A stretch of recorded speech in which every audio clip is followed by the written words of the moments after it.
Moi drodzy, w dzisiejszym odcinku beznadziejnych sztuczek magicznych sprawimy, że ten kot zniknie. Zniknął? Dobra, słuchajcie, a ja wiem, że wszyscy za mną tęskniliście. Domyślam się tego. Ale udało się nam. Znaczy, co się nam udało tak naprawdę? Udało nam się kontynuować anatomię i Pani Aniu, nie wiem, powiedz coś ważnego na tę podniosłą chwilę.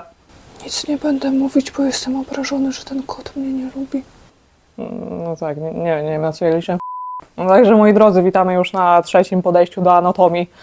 No i wszyscy mamy nadzieję, że tym razem nam się uda i dojdziemy z tym wszystkim do końca, no bo kto wie, ten wie, a kto nie wie, to nie wie, że zaczynamy tą serię po raz trzeci. Tylko że tym razem chyba w końcu znaleźliśmy format, który nam wszystkim odpowiada, to znaczy mi odpowiada, bo podobno ja sam mam to prowadzić. Słuchajcie, oprócz tego, że jesteśmy w ogóle w poziomym formacie, to mamy coś jeszcze, bo tak naprawdę w sumie po co jest ten odcinek, bo to nie jest odcinek pod tytułem, nie wiem, to nie jest żaden odcinek, to jest taki odcinek 0, no i w sumie po co nam ten odcinek 0? No odcinek 0 jest nam potrzebny po to, że no, przed tym w ogóle jak wam zacznę tłumaczyć jakąkolwiek anatomię, no to jest bardzo dużo rzeczy, które musimy sobie powiedzieć, bo ja jestem przekonany, że no, w momencie, w którym już zaczniemy nagrywać, to ja i tak o tych rzeczach bym wam wspominał. No plus pewnie macie pytania tak naprawdę, no po co mi ta anatomia, więc no właśnie wam chcę wytłumaczyć, po co wam ta anatomia do rysunku, no bo jeżeli chodzi o medycynę, to podobno jak się nie zda anatomii, to płaci się 8000 polskich cebulionów. A za tyle pieniędzy to ja bym sobie życie ułożył 3 razy. Może panu Aniołowi też, ale tak naprawdę on by pewnie nie zrobił tego dla mnie, więc no po co mam być lepszym człowiekiem? I teraz słuchajcie, bo tutaj następuje plot twist. Bo tak naprawdę pierwszy raz w życiu mamy dla was prezentację. No i ta prezentacja jest po angielsku, bo wiemy, że ja z pisaniem sobie za dobrze nie radzę, plus podobno w dzisiejszych czasach młodzież polska ma problem z angielskim, to przynajmniej nauczyć się 2 rzeczy naraz. Wiecie, 2 kaczki z jednym kamieniem, tak to się mówi, nieważne. I no pan Anioł oczywiście pomagał w tych wszystkich efektach, motylki się ruszają, dlatego wielkie brawa za pana Anioła, za pomoc w prezentacji.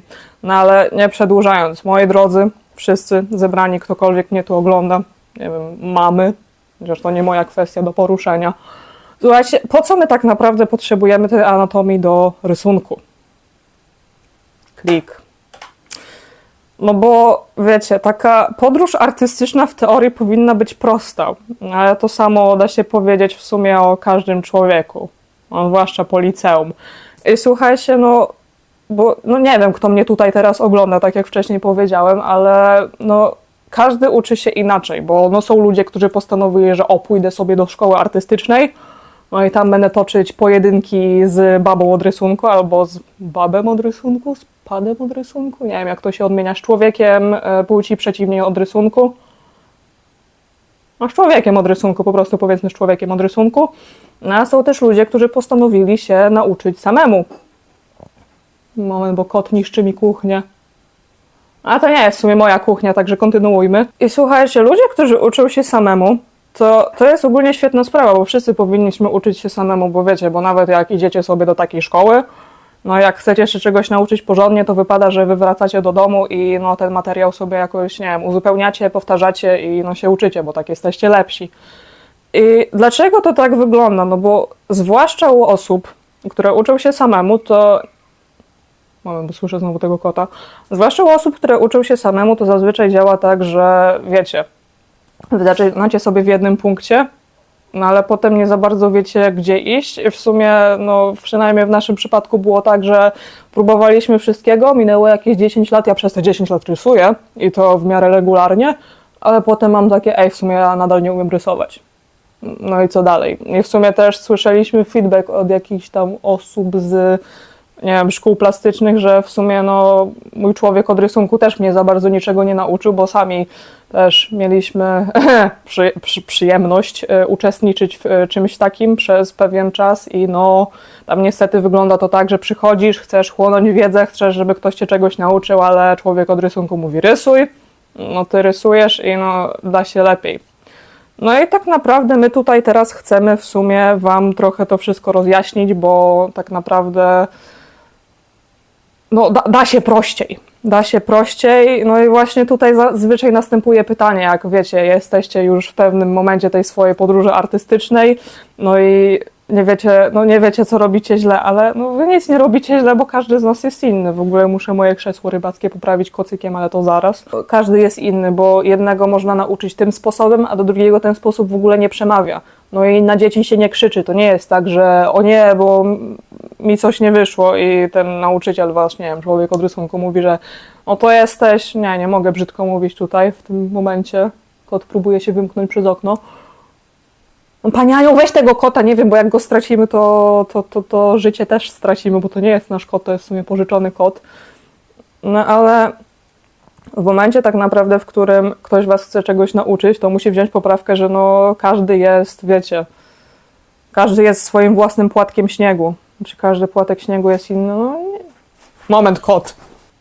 Dobrze, jak widać, musieliśmy powstrzymać kota przed ucieczką, ale on pewnie ponowi swój zamiar.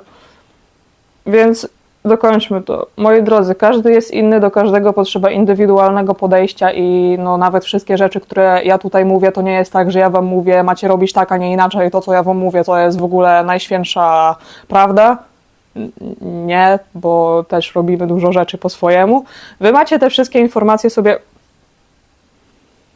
Czy ty możesz stąd zejść? Dziękuję bardzo. Wy te wszystkie informacje macie sobie po prostu wziąć, zapoznać się z nimi i wykorzystać tak, jak żeby wam było najlepiej. No bo jeszcze wam tak naprawdę powiem, bo no nawet jeżeli wasz nauczyciel ma jakieś certyfikaty, kompetencje i w ogóle, no to nie znaczy, że jest dobrym nauczycielem dla was. I za każdym razem, jak myślicie, że jak ktoś ma właśnie certyfikaty, dyplomy, jest w ogóle...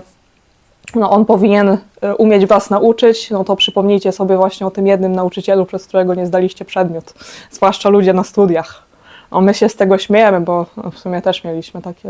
Nieważne, dalej. Tutaj, gdybym ja wam miał powiedzieć, jak w teorii powinna wyglądać taka podręcznikowa podróż artystyczna, no to tutaj macie tą linię i zwróćcie teraz uwagę na te niebieskie kropki. I właśnie jedna z pierwszych niebieskich kropek to jest anatomia i to jest taka duża kropka, dlatego że my bez tej anatomii tak naprawdę leżymy. No, dlaczego leżymy? Bo anatomia to jest źródło naprawdę wielu potrzebnych faktów i rzeczy, które nam się później przydadzą i ja zaraz powiem, w czym to się tak naprawdę nam przyda. No i anatomia to jest taka właśnie jedna wielka kulka teorii, z którą my musimy się zapoznać, bo słuchajcie, dopiero potem, jak zapoznacie się z tymi kulkami teoretycznymi, ale też po trochę dłuższym czasie, dopiero możecie robić te wszystkie fajne rzeczy, które chcecie robić, dla których zaczęliście rysować. No i teraz zwróćcie uwagę na tą wielką żółtą linię i to jest ćwiczenia. Bo wy możecie się nauczyć każdej teorii, jaka tylko jest, zgłębić po prostu tą wiedzę, ale tak naprawdę jak jej nie przećwiczycie, jak nie zrobicie żadnych studiów, jak wasze ćwiczenia będą wyglądać tak, że rysuję sobie coś raz na tydzień, a potem płaczę, bo nic mi nie wychodzi, no to that's not the way. Tak się nigdy nie nauczymy i tak naprawdę wszystko, co ja wam powiem, wszystkie nowe rzeczy, których my się nauczymy, my musimy to sobie przećwiczyć. No bo bez ćwiczenia nie ma rezultatów. Jeżeli miałbym was w ogóle jakoś jeszcze zainspirować do tego, to słuchajcie, takim największym wrogiem w ogóle ćwiczenia jest to, że ktoś wam kiedyś powiedział, że ale wy macie w ogóle talent do rysunku, ale no to tak nie działa. To tak nie działa, dlatego że jak ktoś wam powie, jeszcze zwłaszcza w młodym wieku, że ale ty masz talent do rysowania, no to wy twierdzicie, że jestem przecież taki super, świetny i wspaniały, że ja w ogóle ćwiczyć nie muszę. A potem za te 5 lat okaże się, że gdzieś na świecie jest jakiś 12-latek, który rysuje o wiele lepiej od was i wy macie takie... Ale jak to? Przecież to ja miałem być, nie wiem, wybawcą narodu, tym, nie wiem, jak on się tam nazywał, ale no jest problem, bo dlaczego nagle, nie wiem, 12-letnie dziecko rysuje lepiej ode mnie? O co chodzi? A zwłaszcza jeżeli to 12-letnie dziecko nie poprzestanie ćwiczyć i to będzie jeszcze lepsze i wy tak naprawdę stoicie w miejscu. No i to jest bardzo przykre.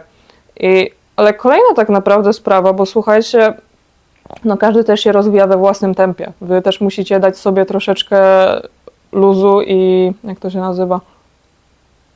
Wy musicie być względem siebie cierpliwi, bo to nie jest tak, że wy się w jeden dzień nauczycie. To są naprawdę lata ciężkiej pracy. I kolejny przykład, który wam mogę tutaj podać, to jest to, że właśnie poszliśmy kiedyś na jakieś takie śmieszne kursy rysunkowe w sumie w szkole i w ogóle. No i tam byli ludzie, którzy też chcieli nauczyć się rysować, ale ten ich rysunek był taki No i idąc tym tropem, wy sobie możecie pomyśleć, no dobra, niektórzy ludzie nie mają talentu, ale słuchajcie, po 3 latach poziom tych ludzi to było naprawdę nie do poznania, bo to są 3 lata ciągłych ćwiczeń. I teraz słuchajcie, bo nawet jak dojdziemy do tej czerwonej kropki, to nie jest tak naprawdę miejsce, w którym wy się zatrzymujecie, bo my się uczymy przez całe życie tak naprawdę, bo od tej czerwonej kropki wy możecie stwierdzić, że wybierzecie tą całą wiedzę pod tytułem anatomia i inne rzeczy i na przykład wy chcecie się przebranżowić i teraz zaczynacie rzeźbić, albo chcecie iść malować, albo nie wiem, robić zdjęcia, bo kompozycja w fotografii to jest praktycznie to samo i no te wszystkie rzeczy się wam przydają. Więc nawet jeżeli stwierdzicie, że wy już nie chcecie rysować, ale chcecie robić coś innego, to nadal są bardzo przydatne informacje. I teraz w momencie, w którym wy już znacie anatomię, mniej więcej wiecie, co robicie, to następne tak naprawdę kropki, nad którymi chcecie się pochylić, to jest coś takiego jak kompozycja, bo jeśli chodzi o kompozycję, to często mamy problem pod tytułem mam postać na kartce, ale nie wiem, co z nią zrobić. No a tak naprawdę o rysunku powinno myśleć się o jakiejś scenie, właśnie jak my układamy te postaci, jak my układamy tło. No i to jest bardzo ważna rzecz, której nikt nie powie, że wy się macie nauczyć, macie się nad nią pochylić, bo macie się domyślić. No i to jest przykre. A potem na przykład są pozy dynamiczne, bo też właśnie ludzie mają problem, że moja postać sobie tylko stoi w jednej pozie, bo nauczyłem się rysować ją tak. No i każda moja następna postać też wygląda tak. No, w momencie, w którym znacie anatomię, wiecie, jak wam się wyginają rączki, to nawet jak rysujecie postać z jakiegoś obrazka i ona stoi sobie na przykład tak, no to wy wiecie, jak przesuwać ręce i postać może stać tak. No jest fantastycznie, a potem jest coś, czego nikt nie lubi, czyli perspektywa, ale perspektywa też ma swoje zasady, perspektywy też się da nauczyć, tylko trzeba co? Ćwiczyć. Więc ja jestem ostatnią osobą, która powinna to mówić, ale ja też się staram, więc no lecimy dalej. I teraz bardzo ważny slajd pod tytułem, czego my tak naprawdę chcemy się tutaj nauczyć, co my będziemy sobie powtarzać i w sumie po co nam to wszystko. No słuchajcie, my sobie podzielimy tak naprawdę te lekcje na 2 różne typy lekcji, bo na przykład jak będziemy uczyć się jak rysować rękę, to najpierw będziemy przerabiać kości, a potem będziemy przerabiać mięśnie. No i mięśnie powinienem przerabiać z wami pan Anioł, ale ja jestem przekonany, że pewnie ja i tak będę musiał to robić, a ja no słabo, no ale wiecie, ja też się uczę, bo wszyscy się uczymy. Ale no i teraz po co nam te kości w anatomii? Bo kości to tak naprawdę jest struktura i proporcje, a od proporcji nie uciekniecie. Jak wy chcecie rysować dobrze, to proporcje to jest wasz najlepszy przyjaciel. To nie jest wasz wróg, naprawdę. Patrzcie, mamy sobie rękę i zazwyczaj jak ja chcę sobie narysować rękę, no to będę rysować to, co widzę. No tutaj widzę po prostu jakąś bryłę i nie wiem, patyczki z tej bryły, a tak naprawdę pod tą bryłą macie szkielet. I to są proporcje, bo to tak naprawdę ma swoje zasady. Ale zamiast właśnie cofnąć się o ten krok do tyłu i spojrzeć sobie na ten szkielet, który ma nam pomóc i dzięki któremu będziemy te ręce rysować, nie wiem, w 5 sekund, naprawdę, no to my sobie będziemy, że no dobra, to teraz rysujemy pudło, a z pudłów rysujemy palce. A potem po 2 latach się budzę, ja tej ręki rysować dalej co? Nie umiem. No bo nigdy tak naprawdę nie nauczyłem się tych podstaw i podstawy są ważne, bo to co? Zajmie wam 5 minut, a potem macie całe życie w chwale. Umiecie nagle rysować ręce. No u nas tak było, przyznaję się, bez bicia, jak się w końcu kości nauczyliśmy. Druga sprawa to jest właśnie, że jesteście w stanie budować postaci właśnie bardziej swobodnie, bo tak jak wcześniej wam mówiłem, że często mamy problem, że utknęliśmy w jednej pozie, a my chcemy na przykład, żeby nasza postać się wyginała we wszystkich kierunkach. I w momencie, w którym poznamy kości, to my wiemy, jak się kości zginają. Wiemy, że właśnie ręka może się zginać tak, bo jeżeli zegnie się w tym miejscu, to znaczy, że mamy połamaną rękę. No jeżeli to nie było naszą intencją, to trochę słabo, że nasza postać jest na rysunku szczęśliwa z połamaną ręką. Nie widzieliście tego kota. A kolejna sprawa to jest tak naprawdę komfort i prędkość, z jaką rysujemy, bo w momencie, w którym jesteśmy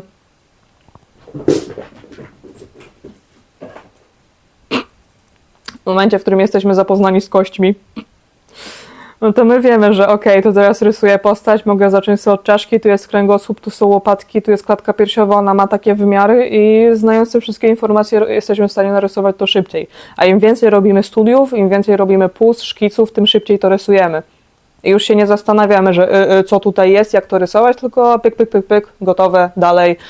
No słuchajcie, te mangi jakoś powstają, ci ludzie naprawdę rysują z prędkością Zygzak McQueen i my też się tak nauczymy. No bo czemu nie? A kolejna sprawa to są mięśnie i to jest też bardzo ważne w anatomii, bo po co nam tak naprawdę mięśnie? Bo słuchajcie, jak postawicie sobie obok siebie szkielet mężczyzny i kobiety i ktoś wam każe powiedzieć, który jest mężczyzną, który jest kobiety, no to możecie szczęśliwie ewentualnie zgadnąć, ale one będą naprawdę, naprawdę praktycznie takie same. I dopiero mięśnie tak naprawdę dają nam więcej informacji, co to jest za osoba, jaki ona prowadzi styl życia, czy ona ćwiczy, czy ona nie ćwiczy i kto to tak naprawdę jest. I no, to wam pomoże, znajomość mięśni, bo każda postać teraz będzie wyglądać inaczej, a nie tak samo. I kolejna sprawa to to, że znając mięśnie możecie właśnie rysować bardziej szczegółowe ciała, bo teraz wyobraźcie sobie, że rysujecie sobie plecy i no nie wiecie tak naprawdę, co tam się znajduje i te wasze plecy to po prostu jest biała przestrzeń, która sobie istnieje. A jak jesteście z tych ludzi, którzy mieli zaszczyt oglądać anime o pływaniu, no to wiecie, że jak oni sobie tam stali tyłem, przygotowali się do skoku do basenu, no to było widać plecy. I te plecy były tak pięknie wyrzeźbione, że po prostu... To były informacje uproszczone, które pozwalały nam powiedzieć, że ładne wyrzeźbione plecy, podoba mi się, daje okejkę, oglądam to anime dla fabuły. No także... No... I teraz jaki jest plan? Bo moi drodzy, jeżeli jesteście już z nami któryś raz z kolei, za co wam bardzo dziękujemy, bo ja ze sobą czasami nie jestem w stanie nawet wytrzymać, no to wiecie, że do tej pory planowaliśmy zacząć tak, że najpierw robimy ciało, bez rąk, nóg i głowy, dopiero potem robimy ręce, dopiero potem robimy stopy i dopiero potem robimy głowę. A mi się nie chce po raz kolejny zaczynać tego samego, dlatego chcemy sobie zacząć od stóp, czyli czegoś, czego jeszcze nigdy nie robiliśmy. Najpierw przerobimy sobie kości tych stóp, w następnym tygodniu będą mięśnie i potem tak mi się wydaje, że nie wiem, może poświęcimy sobie jakieś powtórzenie na studia, na jakieś szkice, bo to też jest ważne. Dopiero po tych stopach zrobimy ręce, potem poświęcimy zdecydowanie więcej treści filmików w głowie, bo głowa jest bardzo ważna. Patrzcie, jak głowa się w ogóle może obracać, ona się wszędzie obraca. Znaczy, no nie o 180 stopni, bo wtedy jesteśmy sową. I to też pozwala nam powiedzieć anatomia zwierząt, to no my nie umiemy anatomii zwierząt. Może ktoś w przyszłości będzie potrafił. Zobaczymy. No i dopiero na samym końcu to wszystko podsumujemy sobie w ciele. Jak będziemy właśnie robić to ciało, to będzie taki nasz świetny punkt wyjściowy, bo potem będziemy mogli robić coraz fajniejsze rzeczy, właśnie te dynamiczne pozy, to jakieś ciało w perspektywie, bo tego też was pewnie nauczę, postaram się, dam radę, oczywiście, że dam radę, a ja nie dam rady, więc no to jest tak naprawdę plan, który się pewnie będzie rozwijać i tym razem my to skończymy. A musimy to skończyć, bo no, tym razem ja też mam ambitne projekty, ja też się muszę nauczyć lepiej rysować, więc wszyscy będziemy lepiej rysować, bo no, ktoś musi. I słuchajcie, czy to jest koniec? No nie, bo to jest dopiero początek i tak naprawdę no mamy nadzieję, wiecie jak to się mówi, we expect great things from you.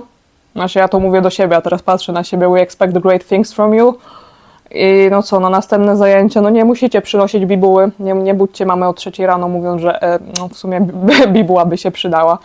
Możecie wziąć sobie kartkę ołówek, możecie wziąć sobie tablecik, z czym wam tam jest wygodniej, możecie nawet, nie wiem, wziąć deskę do krojenia i rysować na niej czymkolwiek chcecie. Wam ma być wygodnie, bo to jest dla was, to są informacje dla was. Ja nie będę wam kazać przynosić, nie wiem, papieru 500 i ołówka 17 HB, bo nawet takiego nie ma. Nie wiem w sumie, czy tak jest. No o tym też można by było coś nagrać, czego używać, czego nie używać. No to jest kwestia umowna, bo każdy używa tego, z czym mu jest wygodnie, także no, mam nadzieję, że widzimy się za tydzień. Jak się nie uda, to za 2 tygodnie, ale trzymamy kciuki za ten tydzień i no, ustawimy wam jakieś przypomnienie na tą premierę nowej, odświeżonej anatomii, którą pewnie będę prowadzić ja, może pan Anioł się zdecyduje. A ja go przekonam. Także, moi drodzy, miłego dnia wam życzę i buziaczki, widzimy się następnym razem. Bye!